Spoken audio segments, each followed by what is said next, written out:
Pancasila tidak terlepas dari berbagai perkembangan yang terus-menerus menguji ketahanannya sebagai ideologi.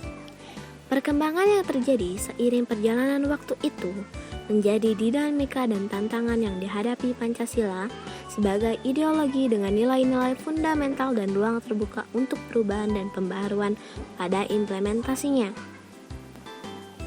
Secara umum, tantangan yang dihadapi oleh Pancasila sebagai ideologi negara dapat dibedakan menjadi dua, yaitu tantangan yang berasal dari dalam atau tantangan internal dan tantangan yang berasal dari luar bangsa Indonesia atau tantangan eksternal. Contoh dari tantangan internal. Yang pertama, demoralisasi bangsa. Bentuk demoralisasi anak bangsa dapat dilihat dari semakin banyaknya bentuk perbuatan yang tidak mencerminkan nilai-nilai Pancasila. Bentuk perbuatan itu antara lain korupsi, intoleransi antar pemeluk agama, politik uang, tawuran pelajar, tingginya tingkat kriminalisasi, dan sebagainya. Demoralisasi juga terjadi pada konstruksi berpikir menjadi pragmatis, rendahnya semangat nasionalisme, oportunistik, serta budaya konstruktif yang berlebihan. Demoralisasi ini berdampak pada minimnya ditemukan praktek terbaik Pancasila sebagai ideologi, sehingga dapat berakibat munculnya sikap pesimistis terhadap konsep ideal Pancasila. Yang kedua, ancaman disintegrasi bangsa. Bentuk ancaman disintegrasi bangsa dapat dilihat dari masih adanya gerakan-gerakan separatis yang berusaha untuk memisahkan diri dari Indonesia. Contohnya, seperti organisasi Papua Merdeka atau UPM di Papua. Jika tidak ditangani dengan tepat, gerakan ini dapat mengancam kesatuan bangsa dan negara Indonesia. Yang ketiga, kecenderungan munculnya pemaksaan kehendak.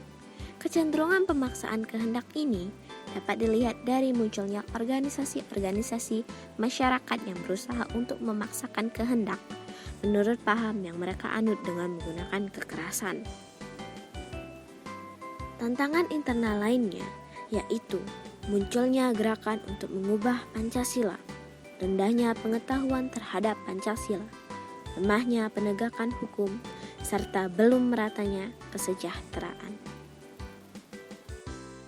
Selanjutnya yaitu tantangan eksternal. Yang pertama, globalisasi.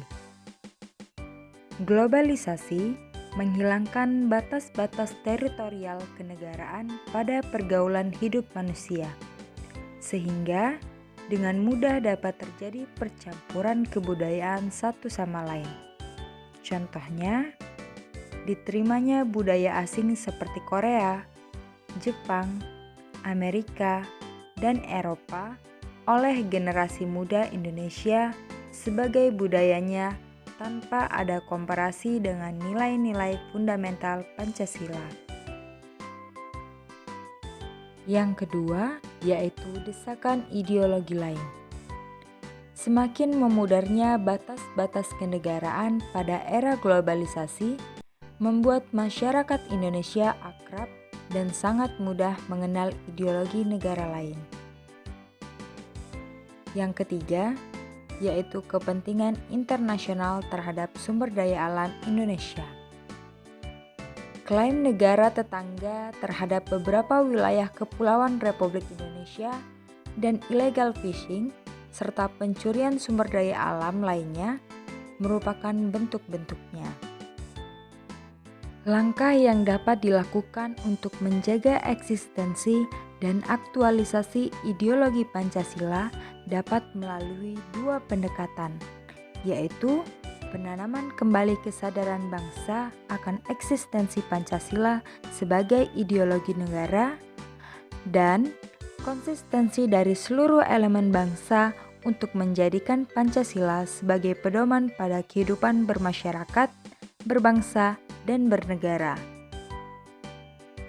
Hakikat Pancasila sebagai ideologi negara. Dimensi realitas mengandung makna bahwa nilai-nilai dasar yang terkandung dalam dirinya bersumber dari nilai-nilai real yang hidup dalam masyarakatnya. Hal ini mengandung arti bahwa nilai-nilai Pancasila bersumber dari nilai-nilai kehidupan bangsa Indonesia, sekaligus juga berarti bahwa nilai-nilai Pancasila harus dijabarkan dalam kehidupan nyata sehari-hari, baik dalam kaitannya dengan kehidupan bermasyarakat maupun dalam segala aspek penyelenggaraan negara. Dimensi idealitas mengandung cita-cita yang ingin dicapai dalam berbagai bidang kehidupan bermasyarakat, berbangsa, dan bernegara. Hal ini berarti bahwa nilai-nilai dasar Pancasila mengandung adanya tujuan yang dicapai sehingga menimbulkan harapan dan optimisme serta mampu menggugah motivasi untuk mewujudkan cita-cita. Dimensi fleksibilitas mengandung relevansi atau kekuatan yang merangsang masyarakat untuk mengembangkan pemikiran-pemikiran baru tentang nilai-nilai dasar yang terkandung di dalamnya. Dengan demikian, Pancasila sebagai ideologi bersifat terbuka karena bersifat demokratis dan mengandung dinamika internal yang mengundang dan merangsang warga negara yang meyakininya untuk mengembangkan pemikiran baru tanpa khawatir kehilangan hakikat dirinya. Urgensi Pancasila sebagai ideologi negara. Ideologi negara sebagai penuntun warga negara, artinya setiap perilaku warga negara harus didasarkan pada preskripsi moral.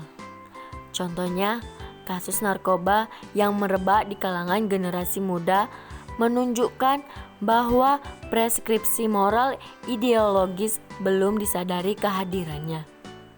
Oleh karena itu, diperlukan norma-norma penuntun yang lebih jelas, baik dalam bentuk persuasif, imbauan, maupun penjabaran nilai-nilai Pancasila. Ideologi negara sebagai penolakan terhadap nilai-nilai yang tidak sesuai dengan sila-sila Pancasila.